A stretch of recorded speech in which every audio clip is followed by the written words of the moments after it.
There's a real sadness around today. Last night I got a text telling me that Dan Haslam had died.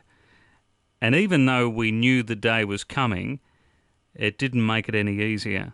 Dan Haslam was an incredible bloke. A lot of people get the chance to change the world, but not many people take it. But he took it. The lad from Tamworth was fighting bowel cancer, but his chemotherapy was stripping him away.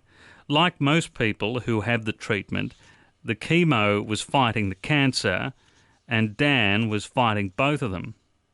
He was unable to eat, and the only way that he could get an appetite after chemo was to smoke some cannabis or have some cannabis oil. It helped keep him alive. It got him from one treatment to another. But to do it, as we know, he had to break the law just to get this cannabis. And his father, who was a former drug squad detective, helped him break the law. This is the stupidity of the whole thing. But Dan managed to get the marijuana, and he could have left it at that. He could have kept quiet and just used it for himself. But that wasn't good enough for this marvellous bloke with a whopping heart. So he told his story, and he pushed the government, and with his mother Lucy, really shook this place up. They wanted other people to get the benefit of medicinal cannabis without having to break the law, without having to sneak around, without having to get the full medical benefit of it being a legal drug. And the message they were pushing, it got through. People listened. They put together a medicinal cannabis symposium, and they even got the Premier to make the move for change. And he also opened up this symposium. So, with hundreds of other people today, I'm heartbroken that the cancer finally won, but not before Dan Haslam's story was told. He told his story, he made the changes, he opened up his life, and they were real changes. Changes that will help sick people carry on.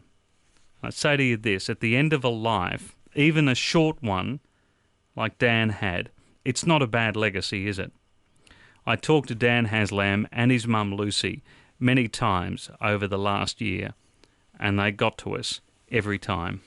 Every week, Dan needs to break the law to get some dope and smoke it. And he does it because he needs to counter the effects of chemotherapy. He has been fighting bowel cancer for almost 4 years, but the law says that he is not allowed to do it. 4 years ago, I got diagnosed with bowel cancer, and it spread to my lungs. The only experience I've had with cannabis is through this whole cancer battle. What does it do for you? When I used to have this chemo, I'd just spend 4 or 5 days just throwing up. I couldn't eat. I'd lose 5 kilos every fortnight. If I could, I'd just like to make a clear distinction that we're not trying to end the ban on recreational drug use. We're just trying to get it treated as medicinally. You're still very much against drugs. Yeah, in the right context, it's an absolute miraculous treatment. Lucy Haslam, the mother of Dan Haslam. It just never seemed right that we were considered criminals in our own country for just trying to care and love someone. I'm just so grateful to Mike Baird. I believe he's fully committed, and that means sort of more to me than anything. I'm calling for all the other cancer patients and carers that have been emailing me now.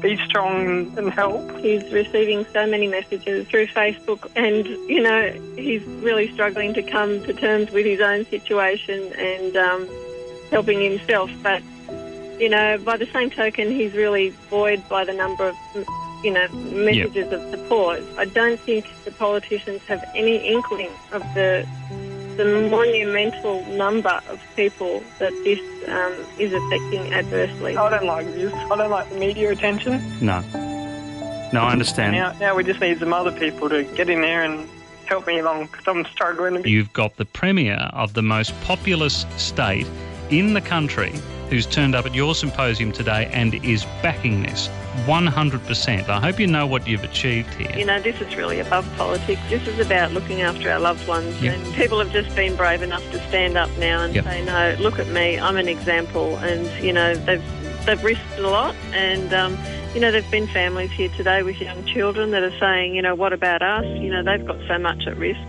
We just can't ignore them anymore. It's not fair. So many people have emailed me saying they want to help. Well, now's their time to help, because now's the time to write to your local member, to write to your state member, to write to your federal member. If you know anyone that's, you know, if you're using cannabis to treat your chemo, nausea or pain, or you're treating your cancer itself, now's the time we all need to stand together and write and just keep this thing going, because we just need everyone else to get on board and be brave and just get out there. Dan Haslam, he's gone. He died at 4 o'clock yesterday afternoon, surrounded by the people that loved him, and there were plenty of those people.